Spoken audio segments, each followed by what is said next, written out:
اسی طرح سورہ مریم میں اور سورہ انبیاء میں اللہ رب العزت نے ارشاد فرمایا، اور اسماعیل اور ادریس کا تذکرہ کیجیے، یہ سب احکام الہیہ پر ثابت قدم رہنے والے لوگوں میں سے تھے۔ قرآن کریم کی معروف اور مستند تفسیر معرف القرآن کے مطابق حضرت ادریس علیہ السلام حضرت نوح علیہ السلام سے 1000 سال پہلے پیدا ہوئے۔ روح المعانی بحوالہ مستند حاکم، اللہ رب العزت نے آپ کو نبوت کے مرتبے پر سرفراز فرمایا اور آپ پر 30 صحیفے نازل فرمائے۔ حضرت ادریس علیہ السلام وہ پہلے انسان ہیں جنہیں علم نجوم اور علم حساب بطور معجزہ اللہ رب العزت کی طرف سے عطا کیے گئے۔ سب سے پہلے انہوں نے ہی قلم سے لکھنا اور کپڑا سینا ایجاد کیا۔ ان سے پہلے لوگ عموماً جانوروں کی کھال لباس کے طور پر استعمال کرتے تھے۔ پھر یہ کہ سب سے پہلے ناپ تول کے طریقے بھی حضرت ادریس علیہ السلام نے ہی متعارف کروائے، اور اسلحہ یعنی ہتھیار بھی آپ ہی کی ایجاد ہے۔ آپ نے اسلحہ تیار کر کے بنو قابیل سے جہاد کیا۔ ناظرین، علامہ ابن اسحاق کا کہنا ہے کہ دنیا کا سب سے پہلا شخص جس نے قلم سے لکھا حضرت ادریس علیہ السلام ہیں۔ ناظرین، ایک اور روایت کے مطابق امام الانبیاء جناب محمد رسول اللہ صلی اللہ علیہ وآلہ وسلم سے علم رمل کے حوالے سے پوچھا گیا تو رسول اللہ صلی اللہ علیہ وآلہ وسلم نے ارشاد فرمایا، ایک پیغمبر تھے جنہوں نے یہ لکھا، لہذا جس شخص کا خط ان کے موافق ہو جائے تو یہ اچھا ہے۔ علماء تفسیر فرماتے ہیں کہ پہلا شخص جس نے تبلیغ دین کے لیے وعظ و خطاب کا سلسلہ شروع کیا وہ حضرت ادریس علیہ السلام تھے۔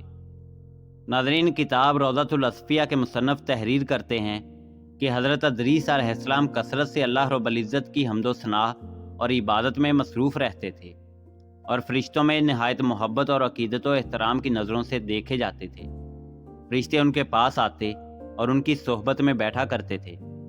ایک مرتبہ حضرت اسرائیل علیہ السلام بھی اللہ رب العزت سے اجازت لے کر اور انسانی شکل میں بہت دیر تک ان کی صحبت میں حاضر رہے۔ حضرت ادریس علیہ السلام کو تعجب ہوا کہ یہ کوئی انسان نہیں بلکہ حضرت اسرائیل ہیں اور روح قبض کرنے کی خدمت پر مامور ہیں۔ تو آپ نے ان سے فرمایا کہ میرا دل چاہتا ہے کہ تم مجھے موت کا ذائقہ چکھاؤ۔ اس پر حضرت اسرائیل علیہ السلام نے اللہ تعالیٰ کی اجازت سے ان کی روح نکالی اور پھر واپس کر دی۔ اس کے بعد حضرت ادریس نے ان سے فرمایا، میرا دل چاہتا ہے کہ میں جنت اور دوزخ دیکھوں۔ حضرت اسرائیل علیہ السلام نے اللہ سے اجازت لے کر انہیں دوزخ دکھائی۔ وہ دوزخ دیکھ کر جنت میں آئے اور بہت دیر تک وہاں کے مناظر دیکھتے رہے۔ آخر حضرت اسرائیل علیہ السلام نے عرض کیا کہ اب واپس تشریف لے چلیے، مگر حضرت ادریس علیہ السلام نے جواب میں کہا، جب تک جنت و دوزخ کو پیدا کرنے والا مجھے یہاں سے جانے کا حکم نہیں دے گا اس وقت تک یہاں سے نہیں جاؤں گا۔ چنانچہ اللہ رب العزت نے ایک فرشتے کو مقرر فرمایا کہ وہ ان کے درمیان فیصلہ کر دیں۔ حضرت اسرائیل علیہ السلام نے اس فرشتے کو پوری صورتحال بتائی۔ پھر حضرت ادریس علیہ السلام نے فرمایا، میں قانون خداوندی کے مطابق موت کا ذائقہ چکھ چکا ہوں اور اب جنت میں آ گیا ہوں۔ چنانچہ اللہ رب العزت نے ارشاد فرمایا، وَمَا هُمْ بِخَارِجِينَ مِنْهَا، یعنی تم اس سے نکالے نہیں جاؤ گے، لہذا میں یہاں سے نہیں جانا چاہتا۔ حضرت کعب احبار کی روایت ہے کہ فرشتے نے اللہ تعالیٰ کے حکم سے فیصلہ کیا کہ آپ علیہ السلام چھٹے آسمان پر رہیں اور فرشتوں کے ساتھ عبادت کریں۔ چنانچہ حضرت ادریس علیہ نبینا علیہ السلام چھٹے آسمان پر فرشتوں کے ساتھ عبادت میں مشغول رہتے ہیں۔ اس سلسلے میں متفق علیہ حدیث یہ ہے کہ حضرت ادریس علیہ السلام چوتھے آسمان پر ہیں۔ مجاہد رحمۃ اللہ علیہ اور دیگر بہت سے علماء کرام کا یہی قول ہے کہ حضرت زوری رحمۃ اللہ علیہ نے بھی حضرت انس رضی اللہ تعالیٰ عنہ سے مروی معراج کی حدیث نقل کی ہے کہ نبی محتشم جناب احمد مجتبی محمد مصطفیٰ صلی اللہ علیہ وآلہ وسلم معراج کی رات چوتھے آسمان پر پہنچے تو وہاں آپ صلی اللہ علیہ وآلہ وسلم کی ملاقات حضرت ادریس علیہ نبینا علیہ السلام سے ہوئی، جنہوں نے حضور صلی اللہ علیہ وآلہ وسلم کو دیکھ کر فرمایا، مرحبا سال بائی اور سال نبی۔ یہ بات ابن کثیر میں موجود ہے۔ ناظرین، حضرت ادریس علیہ السلام کی زندگی میں دو چیزیں بہت نمایاں ہیں، ایک وعظ و تبلیغ اور دوسری آل قبیل کے ساتھ جہاد۔ چونکہ انہیں وعظ و تبلیغ میں ملکہ حاصل تھا چنانچہ ان کی پہلی کوشش یہی رہی کہ واضح و نصیحت سے اہل قبیل راہ راست پر آ جائیں اور دنیا برائیوں سے پاک ہو جائے، ایک اللہ کی عبادت کرنے لگیں۔ مگر شیطان نے ان لوگوں کو پوری طرح اپنی گرفت میں لے لیا تھا۔